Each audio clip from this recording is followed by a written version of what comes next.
Oh my god. Look at this! I have a very serious problem. A problem that all ant keepers of this species inevitably go through. Now, these tropical fire ants can be an ant keeper's dream or can be an ant keeper's nightmare. Look at all these ants! It's incredible. They have completely filled up all living spaces that I've provided for them. And they're constantly requiring more space, more food, and also a lot more maintenance. Remember my ant routine video showing the maintenance required for this ant colony? Well, in just a few months, maintenance has tripled. The growth rate of Solenopsis geminata is truly unprecedented. Before, I used to be able to spot clean this outworld. But now, I just gotta put on some gloves, cover it with baby powder, and grab at their garbage. There's no other way. I also inevitably do end up scooping some workers. I try to save as many as I can, but when you're dealing with this many ants, it's practically impossible without unintentionally scooping up some workers. By the way guys, if you're new to ant keeping, or if you're looking to get into ant keeping, please don't let this video scare you, because this species is a very difficult species to house. I've been keeping ants for many years, and I'm comfortable working around them. Most commonly kept ant species are not this extreme, but I love the challenge. And I know a lot of you ant keepers out there are also up for the challenge of keeping these girls. In fact, these are so hard to keep that I make sure to test all of our Ants Canada products on them to ensure quality and effectiveness. But if you saw the title of this video, then you already know what's up next. These ants have a big plan in mind. They are planning an escape. In this video, I'm going to show you how I could tell that these ants were planning a big breakout and what I did to circumvent their plans and also actually change their minds. So be sure to keep watching until the end. Ladies and gentlemen, welcome to the Ants Canada Ant Channel. Now let's go back to a couple weeks ago when this colony was smaller. At this point, the colony was an okay size, manageable, eating well, maintenance was pretty easy as well, and they were a delight to watch. There weren't too much, but there also weren't too little. But then I noticed something very alarming. If you look over there, you'll see ants on the screen, right underneath the cover. Not exactly an emergency situation, because they're still inside and they can't get through the cover. But this was alarming because it meant the ants were crossing my barrier. Now the thing is, here in the Philippines, the air is super humid all the time, which means that dry barriers like baby powder and Fluon lose its effectiveness over time, simply due to the moisture in the air. And so what I now have to do is I have to add baby powder every month just to replace this barrier so the ants can't cross. I just simply dip a cotton ball into some baby powder and gently pat it against the upside down lip. Now here's the thing. If you look carefully there at the top, you'll notice that there's a grouping of ants just kind of sitting there. Sitting there as if they were planning something or they were waiting for something. Based on experience, when ants do this, I found that they're ready to make an escape. And if you notice, now that all of that baby powder's there, it seems like that grouping is starting to disseminate, and they're all going away. Thankfully, these ants are in an AC outworld which is designed to keep ants like these fire ants inside. And luckily, it comes with a cover. I also make sure to place baby powder on the bottom of the cover just to keep this from happening again. Now on goes the cover, and I don't have to worry. A colony at this size is very healthy, not too crowded, and they've established a very prominent highway, but are not completely carpeting the surface.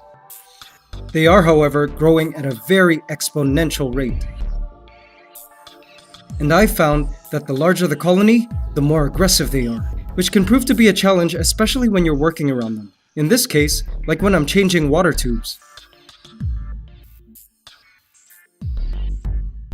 These ants are super aggressive, and I definitely need to wear gloves. Of course, when working around these girls and dealing with disconnections and connections, I will have some escapees. And for them, I just flick them back into the outworld so they can rejoin their colony. Escaped ants basically are kind of helpless. They'll die without their colony. Ants are stronger in numbers. A lone ant wandering around is kind of useless, and I always find those random escapees that escape while I'm disconnecting connections, trying desperately to get back and rejoin their colony. But this video is not about those random escapes. This video is about their great escape. Now remember when we saw that grouping of the ants kind of just hanging out? As I said before, I always find that ants hanging around in groupings like this in their outworld, somewhere towards the top, indicate that the ants are sort of contemplating ways to get out of this familiar space. Now it's not out of the ordinary for ants to set up resting spots around their outworld, by any means, but with these fire ants, when I find them hanging out or on the top, it's kind of a red flag for me. Now I find when ants are showing signs of wanting to escape their setup, it usually means that they need more food. So in this case, when I suspect that they want to escape, I just double their feeding portions. I know this helps because every single time I add more food, I see less and less of these ants just hanging around the top, contemplating an escape. Anyone who's kept this species knows exactly what I'm talking about. These ants are voracious eaters. When these girls want to escape, I just feed them more cockroaches. Check it out, guys.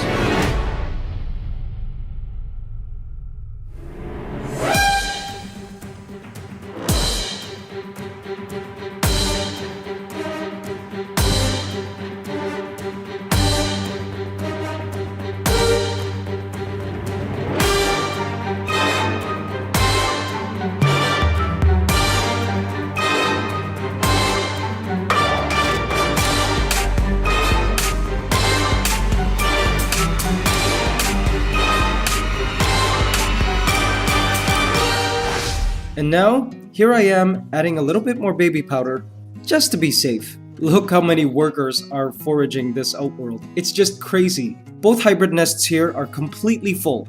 It just boggles my mind how one queen can give rise to so many workers so quickly. The queen's egg laying rate must be phenomenal. I bet she lays one egg every few minutes, and it's around the clock. Again, for those of you who are into ant keeping or want to get into ant keeping, don't let this alarm you because most species like Lasius, Camponotus especially, Formica, and other species, particularly from the temperate regions, even Tetramorium, do not grow this fast. And for all you guys out there who want very large and impressive colonies, I hope you're watching this video and paying attention. This is what you can expect. If you're from a temperate region and you're keeping temperate region ants, trust me, it's a good thing that it takes years for ant colonies to get this large. Also worth noting, if a colony reaches a certain size that you really like, all you gotta do is lower the temperature just a little bit, perhaps by 1 or 2 degrees, and that will slow down the egg laying rate of the queen. You can also limit food, but doing this will lead to mass deaths. When my ants are showing signs of wanting to escape, not only do I double the food portions, but it also indicates that the ants need more space. I mean, look at the brood that they've moved into the tubes now. These ants need new space, and they need it soon. Now, instead of adding another formicarium or another one of these outworld nests, I wanted to try and show you guys something really cool that you can do to increase their living space using just a few materials. Introducing my solution to offering these ants some new space, the Antagon. Okay, perhaps the name is kind of tacky, but it's really cool and I wanted to show you guys what you can do, especially if your colony is really large. I definitely wouldn't recommend this kind of setup for a new colony with just a few workers, because for small colonies, humidity is everything, and I'm not sure if I would trust the consistency of humidity in a network of tubes like this. But for a very large and active colony that could use the space, this can add a lot of fun to the design of your ant setup. It can also add a little bit of distance for those of you who have ants that are willing to travel far distances to get to other satellite nests or outworlds. It allows you to increase the space without actually increasing the space. Alright, so basically what I've done here is I've connected a bunch of our large AC tubing using a variety of different connectors available at the AC shop, and I've let this tubing kind of run around this stool, which I've placed on top of the desk, and these tubes will eventually connect to the ant setup. I can't wait to connect them. Ants love exploring new areas, especially when the colony is large like this and they really just want to explore some new space. And of course, we all love spoiling our ants. So here we go, guys. I'm going to connect this fire ant colony to the Antagon. Here we go! Gotta grab the escapees and throw them back into the outworld?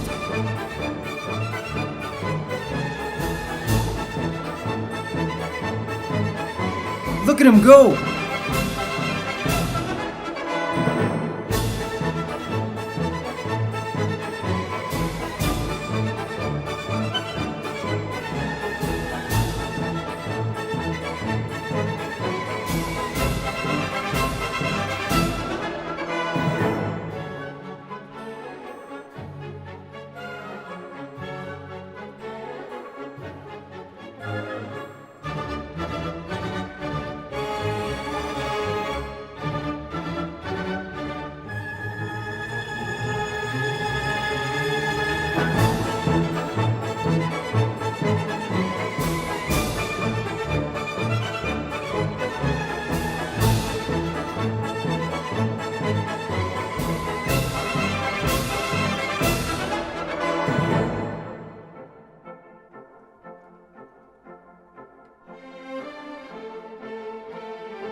OMG!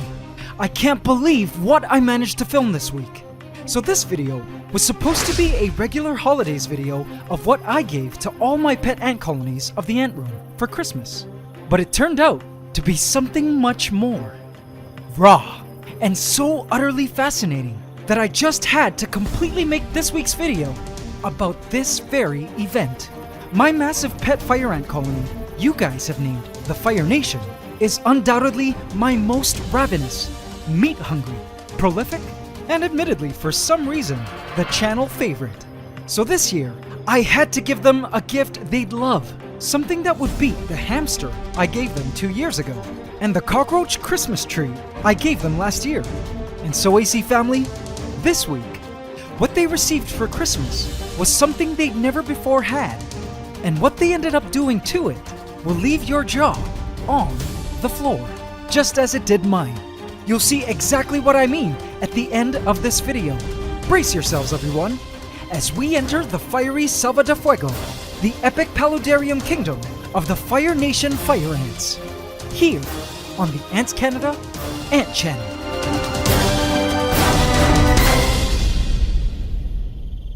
Please subscribe to my channel and hit the bell icon. Welcome to the AC family. Enjoy. Welcome everyone to the Selva de Fuego, the Amazon River paradise, and home to a number of interdependent creatures, including fish, snails, and shrimp. But this thriving, living, and bioactive river and waterfall are merely an installation to benefit the real rulers of this entire rainforest plot of territory, known as the Selva de Fuego. The Fire Nation, a governing colony of red tropical fire ants, whose species is known to biologists as Solenopsis geminata. They skate masterfully on the surface of the water, like it's solid glass, a true display of proficiency around the river which runs right through their lands, providing the colony water and humidity. It always amazes me watching them traveling to and from places on top of the water's surface, setting up islands and resting stations on the giant floating water plants living in their river. But the Fire Nation's clever use of aquatic plants and active life around a large body of water is but one of many impressive and mind-blowing features that make these fire ants such satisfying creatures to own and observe. I feel the biggest thing that has ultimately led the Fire Nation to become the most popular ant kingdom on this channel is their ferocity and appetite for meat. Fire ants, which hail from the tropical jungles of South America, happen to be top predators in the ecosystems they are part of, as well as very important scavengers. They devour insects, other invertebrates, even small reptiles and amphibians, the unlucky rodent, and bird. Any person who's had the misfortune of being stung by these ants can testify that they are definitely ants that mean business. And yes, I know from experience, they can quite easily conquer any unsuspecting, injured, or dead animal and reduce it to bones. And that, guys, is exactly what you're about to see now. Meat? No pun intended. This year's Fire Nation's Christmas gift. A raw chicken head, plucked of its feathers, but still with its biological juices intact. I anticipate they'll love this and tear it up to bits, leaving us with some bones to clean up later. Alright, AC family, are you ready for this? Let's get to it. 1, 2, 3. Placing the chicken head into the salva de fuego. The fire ants immediately climb up the stick to inspect the fresh meat they surely could smell from below. Now, of course, you would think that a ravenous, meat-hungry fire ant colony would immediately rush in and completely swarm this delicious chicken morsel, tearing it to shreds. Especially the Fire Nation, right? But hold on a minute. What the ants actually ended up doing completely surprised me and was quite peculiar. Have a look. For some odd reason, most of the ants just stationed themselves along the stick and didn't actually come near the chicken head. Only a few ants were seen feeding from the chicken's meaty juices. Why? Can you believe our Fire Nation right now? There is a massive chunk of chicken meat at their disposal, and all they seem to want to do is, well, hang out below on the stick. The Fire Nation has eaten cooked chicken before, but this was the first time they'd ever had raw chicken. How out of character for the Fire Nation to not be just devouring this chicken head immediately upon discovery, right guys? Had this been my hand, they'd have been all over it. Looking at the surrounding vicinity, it did seem like message of the chicken had begun to spread throughout the colony, as the Fire Nation seemed to be moving about with that very familiar sense of urgency I see every time I place some food into the salva de fuego. Ants had begun to travel from far corners of the kingdom to come and check out what all the buzz was about. Ants were even traveling from their watery stations to come check out the chicken hype. But if they were clearly showing interest in our chicken head, why would they not be swarming the chicken head yet? It didn't make any sense. In fact, their apprehensiveness was now forfeiting this chicken head to the vultures of the Antiverse, i.e., these miniature flies, which are perfect nurseries for their maggots to thrive off of.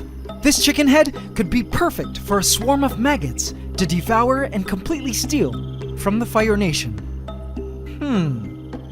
I could see a few scouts eventually inspecting the chicken's comb and beak. But why wasn't this chicken head just covered in fire ants by now?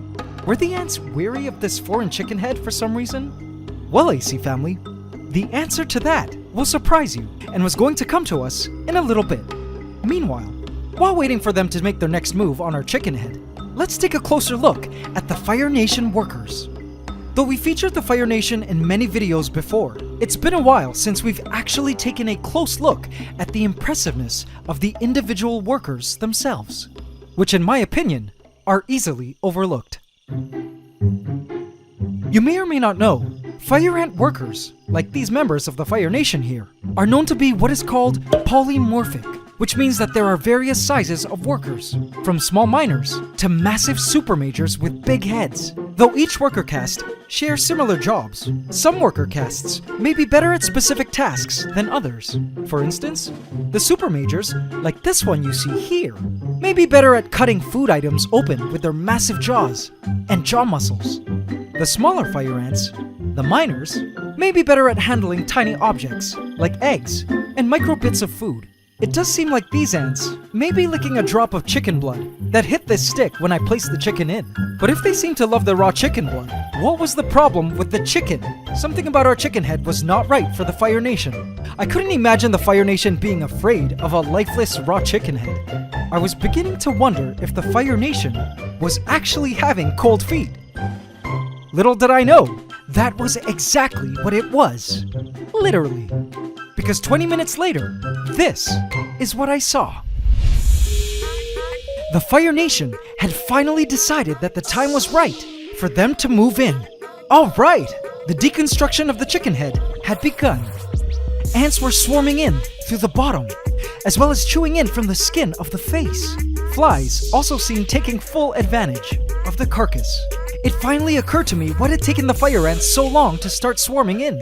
AC family, listen to this. So these tropical fire ants actually have a kryptonite, and that kryptonite is cold. Cold can actually kill them. If the Fire Nation were to ever escape fully into my condo, all I would need to do is turn on the air conditioning, and they would all die. And turns out this chicken head was bought from my local grocery, where it was kept cool in a fridge. So that is why the fire ants took so long to advance in. They were waiting until the chicken meat thawed to a safe temperature for them to be able to start feeding. Clever girls. The flies were also quite interesting to watch through all of this. Now that the fire ants had moved in to claim this chicken head theirs, finding a suitable place to station, feed, and lay some eggs was tricky business. The fire ants defended this valuable chunk of nourishment violently. Check it out. If I were this fly, I wouldn't be standing still in one spot for too long. It's a good thing these flies have impeccable eyesight and lightning speed reflexes. As I watched this fly, which had managed to gorge itself on some of the chicken's bloody fluids, which were actually visible through the fly's semi-transparent body, it made me wonder how the fire ants were going to process this massive chicken head. Were they going to bore holes through the chicken's ears to get to the meaty goodness within? Were they going to outcompete the perusing flies that were clearly wanting to lay their eggs on this raw chicken head? Would the chicken's mouth become a massive entrance into their meat excavation operations? Only time would tell. But all I knew was that this process was going to be one of the coolest things I've ever seen the Fire Nation execute.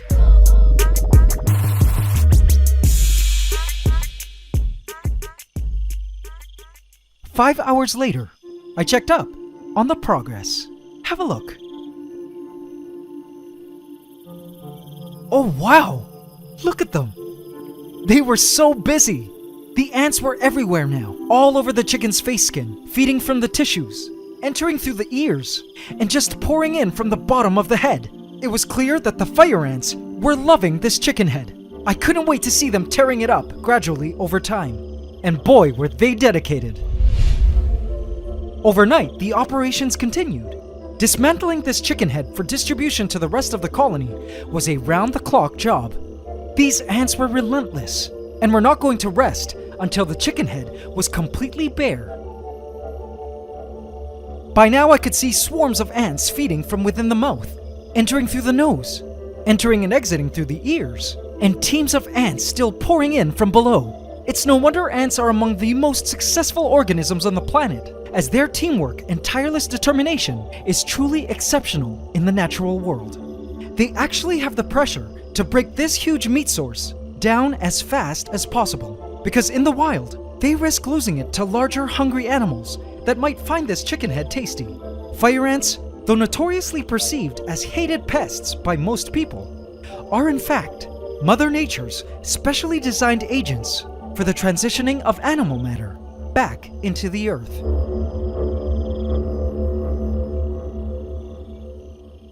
What I saw the next morning kind of startled me. Peeking into the Selva de Fuego, it was evident that the chicken head had begun to decay and sort of dry up. Of course, the ants were still hard at work, and flies still trying their best to get in and find a safe spot to feed and lay eggs. This sight kind of reminded me of the novel Lord of the Flies, wouldn't you say, guys?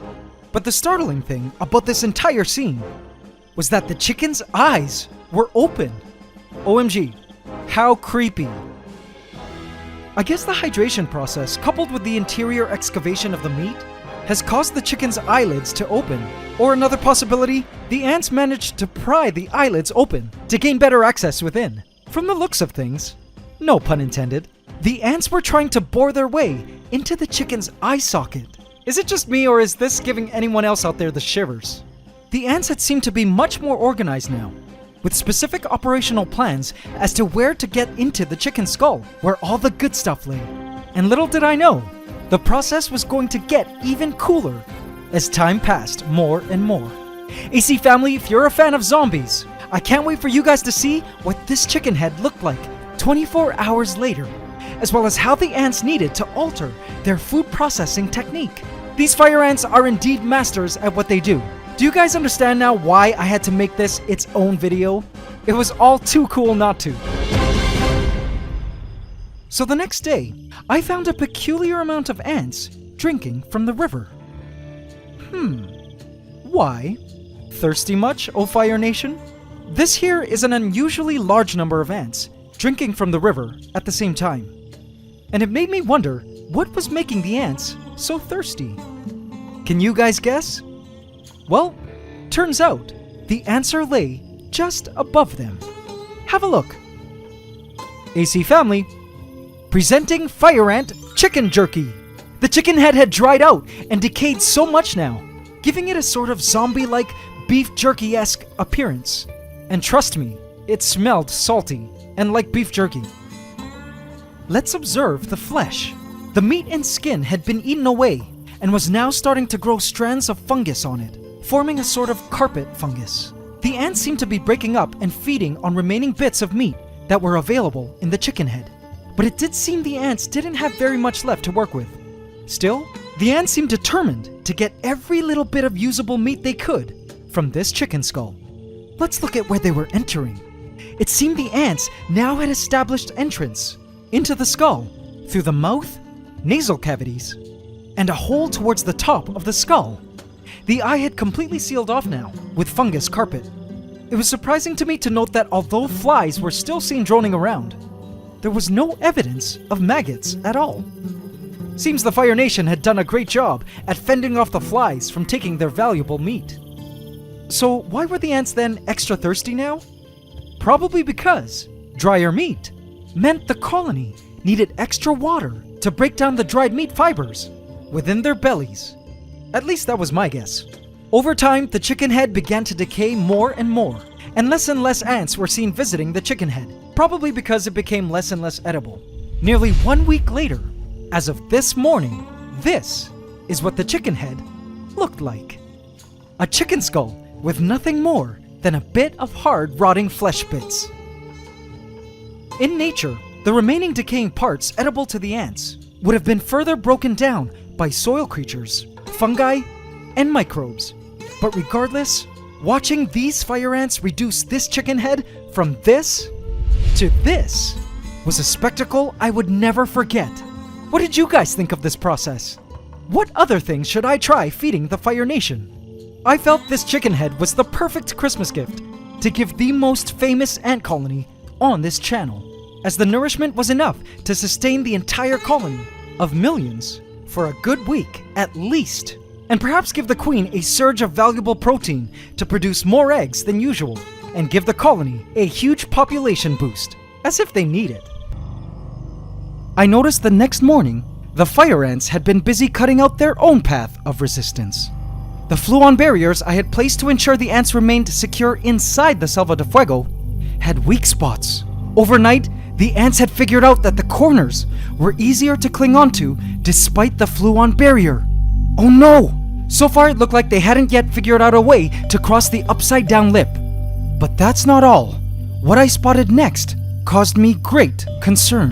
The rains overnight had naturally cued some guests to emerge from the nests, and there seen on one of the Frogbit Islands were full-grown male and female elates.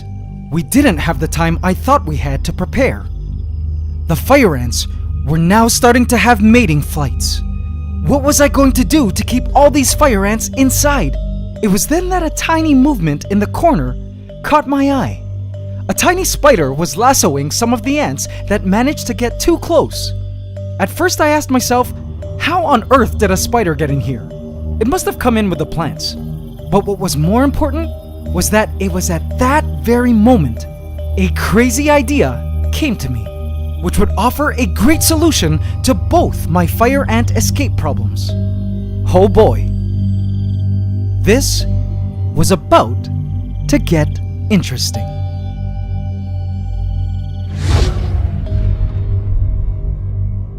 Please subscribe to my channel and hit the bell icon. Welcome to the AC family. Enjoy.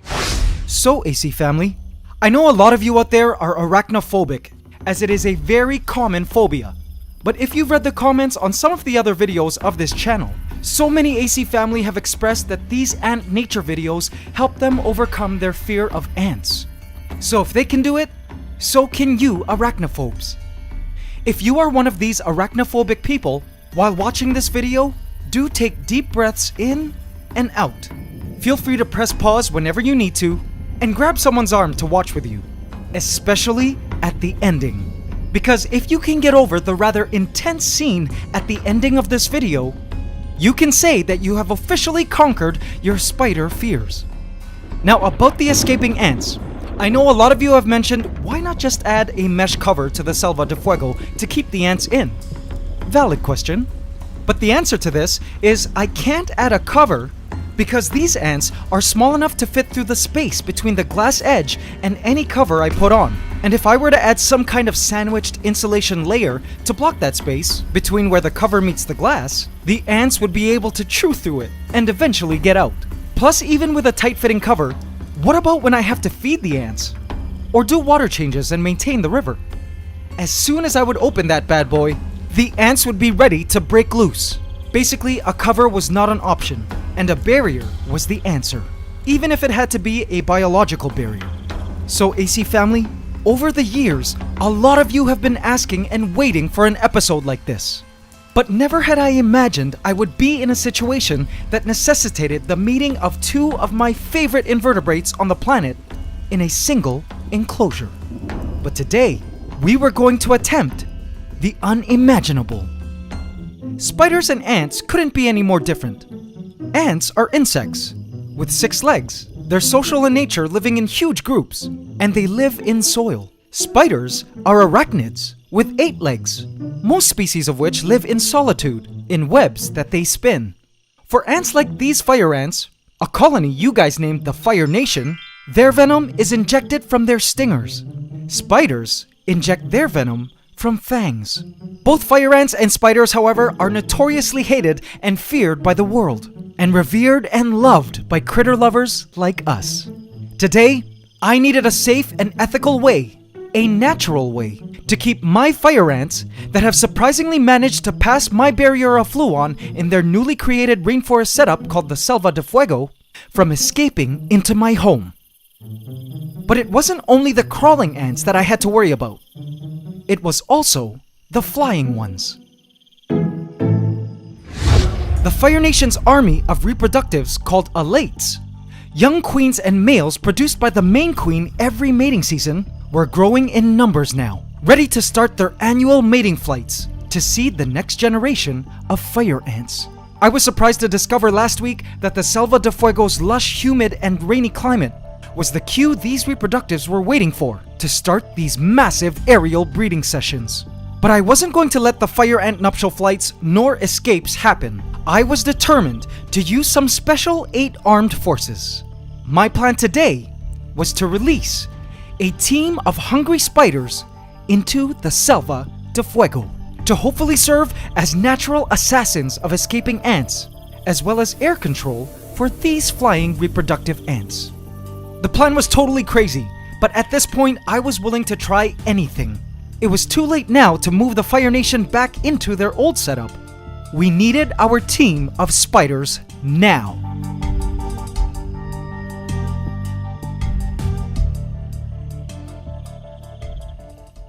So I waited for the dark of night to befall the Selva de Fuego. Our aquatic creatures were retiring for their slumber. Our wedded pair of ram cichlids, whom you guys have officially named Romeo and Juliet, were snuggling with each other lovingly under the moonlight. Our cleaning team of Corydoras catfish were fast asleep. The Fire Nation's night shift workers were busy going about their various tasks around the kingdom.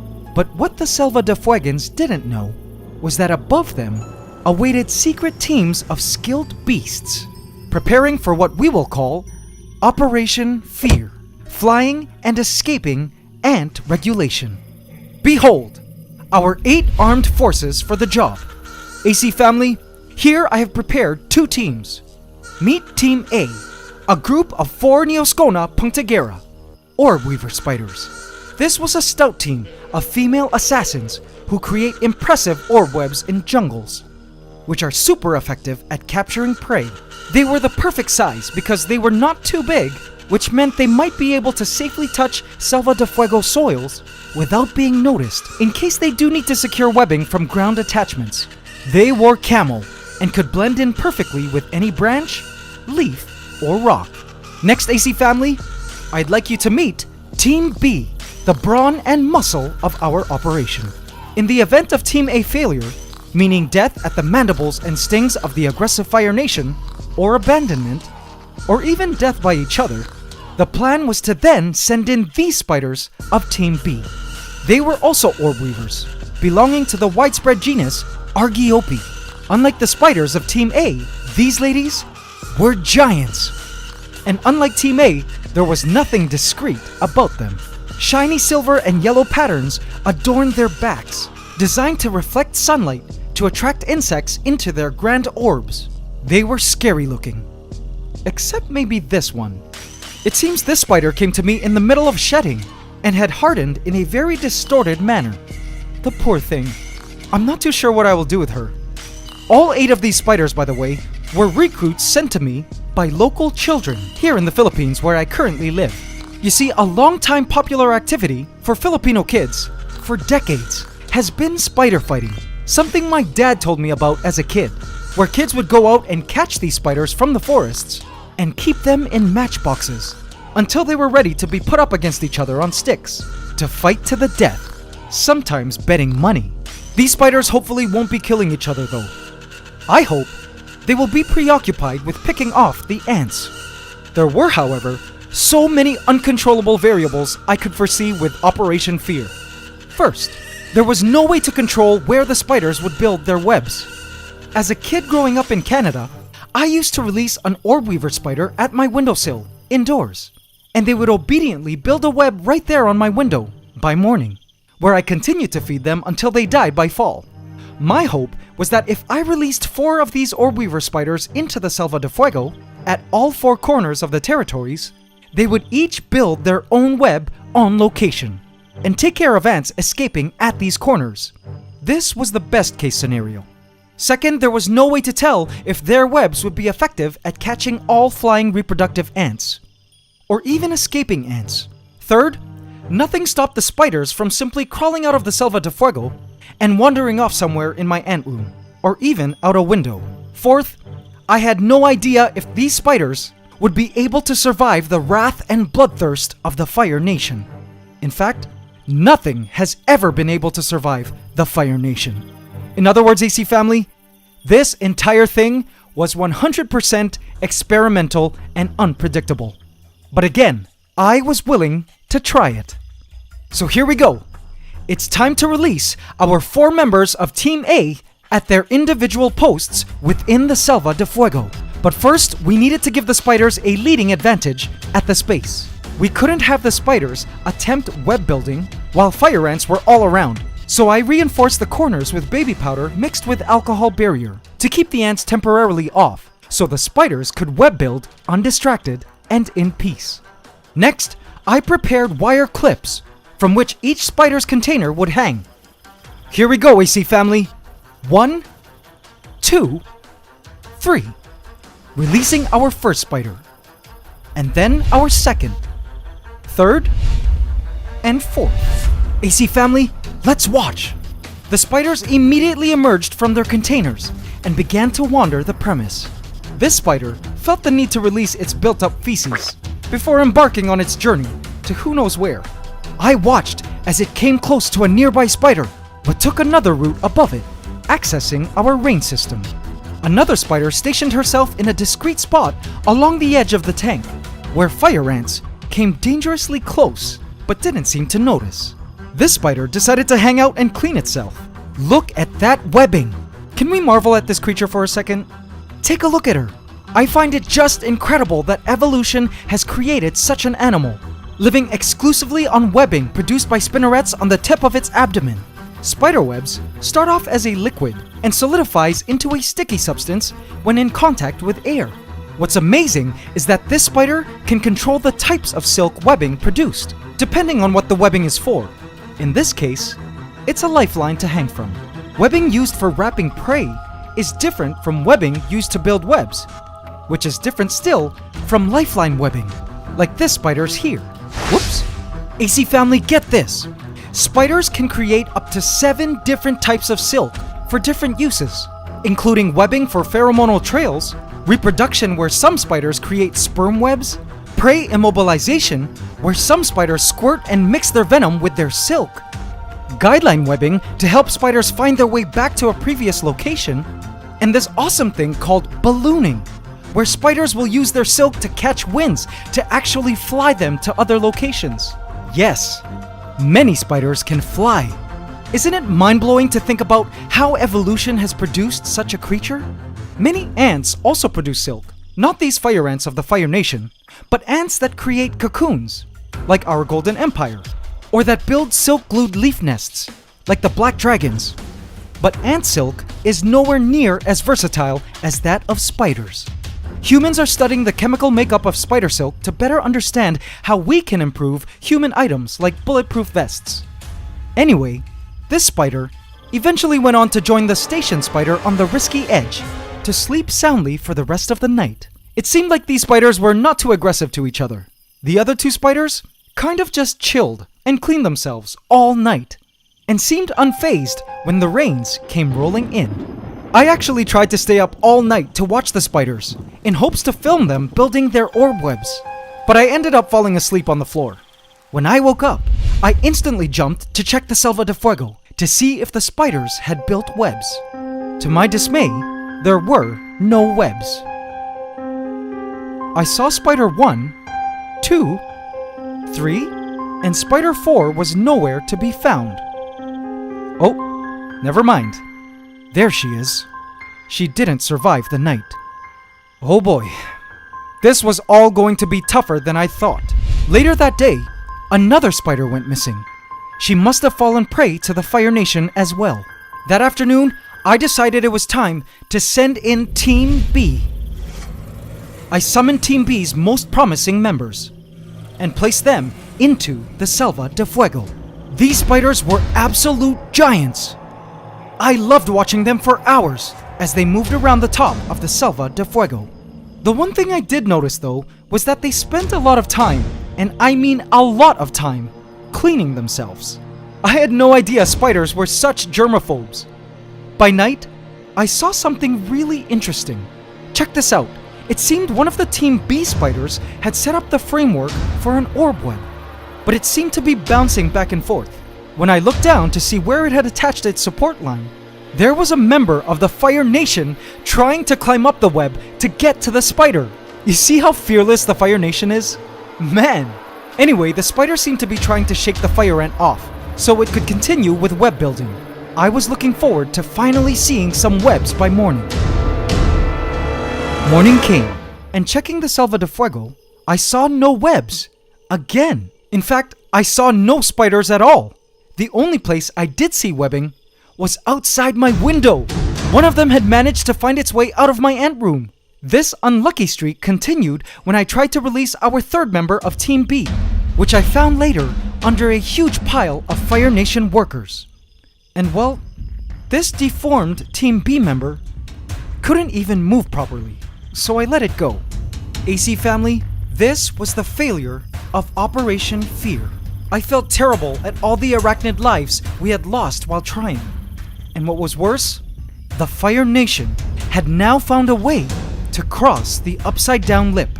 The fire ants were now successful at officially finding a way out of the Selva de Fuego, and I had no way of stopping them now. I had placed a pane of glass I had laying around as a last resort at keeping them in, but I knew it would be no use.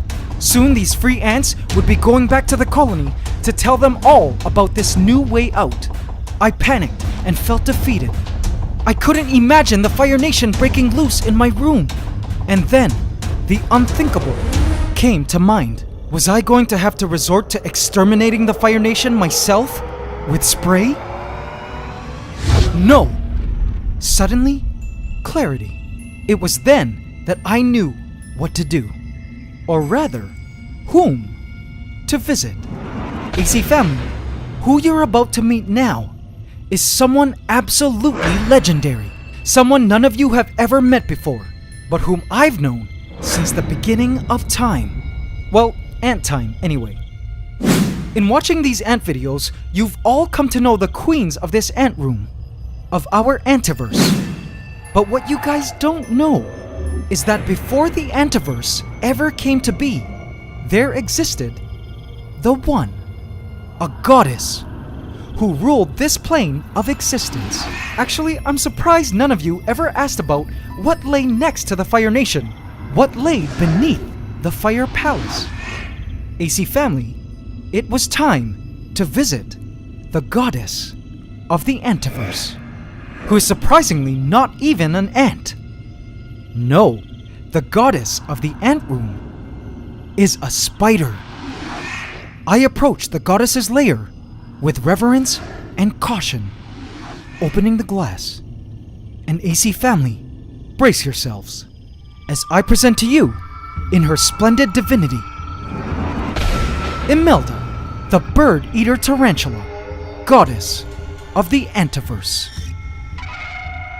She has an 8-inch leg span and is a true behemoth. Just do as I say, AC family, and we will be safe. No sudden movements. Every time I enter the sacred lair of Imelda, I make sure to always show great respect and reverence in her presence, lest I lose my fingers. Her water bowl, which I always make sure is topped off and full, needed some cleaning. She telepathically commanded me now to make it clean. As you wish, my goddess. I took a deep breath, and with my hand, slowly made my way to her water bowl. Got it, removing the bowl to wash it free of its stains. The next requirement of me was a peace offering of some sort. I was not allowed to enter her lair without bearing a gift fit for a goddess. She waited patiently. I came with the fattest, most delectable cockroach from my cockroach farm to offer as my appeasing sacrifice to Goddess Imelda. I had hoped this gift would suffice. She always loved to eat male cockroaches. I approached slowly and deliberately to give her the cockroach.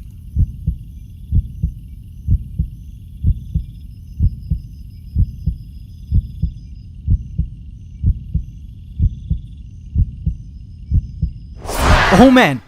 Alright, it seems she's not hungry at the moment. I had fed her a few days ago, so I guess she was still content food-wise. She'll be eating our gift later. But the good news is, we had her blessing to remain here for a short time. So now, the reason I came here, I needed Imelda silk. Tarantulas like Imelda here cover their entire living space with a thick carpet of silk. On some nights, I will catch Imelda meticulously going over this entire terrarium with a fresh layer of silk. She blankets the decor, the ground, and even the glass with this divine mattress. In fact, she refuses to dig tunnels like most tarantulas and demands that she be kept in a big space like this, to treat the entire space as her cathedral of silk. I've kept her in different setups before in the past, over the years, but she has shown me that she is most comfortable living in this huge palace of webbing. The reason tarantulas lay down these carpets of webbing, especially during feeding time, is because in their natural habitat, ants are a common nuisance, including fire ants. Imelda is also a South American species, and the smell of feeding time easily attracts a barrage of various ants to her den. This silk makes it hard for ants to invade and enter her territory, and I was in need of this godly material. I proceeded to harvest this webbing.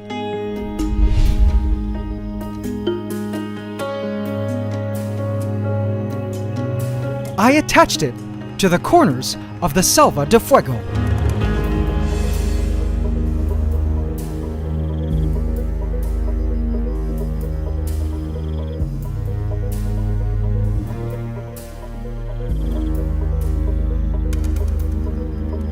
And want to hear something absolutely crazy? It worked! To my utter surprise, the fire ant escapes stopped. The webbing made it hard for the ants to cross. I couldn't believe it worked. I resolved to continually harvest sections of Imelda's silk and attach it to the corners of the Fire Nation's kingdom to ensure there were no escaped ants. Now, as far as the flying reproductives, another idea also came to mind. Who needed a team of spiders when I had the best teams for biological control? The ant colonies of the entire Antiverse. So my solution?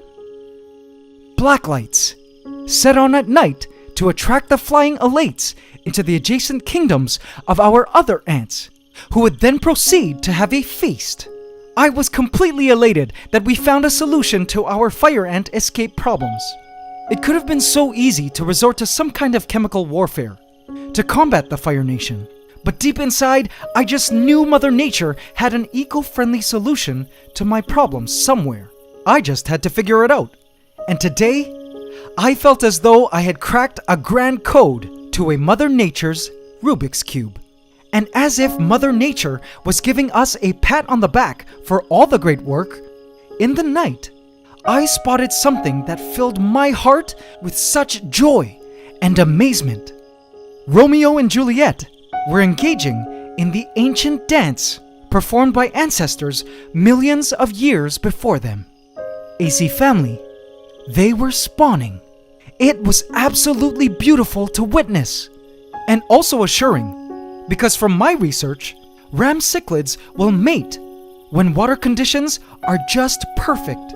AC Family, brace yourselves. It looks like we were about to be witnesses to the great miracle of life.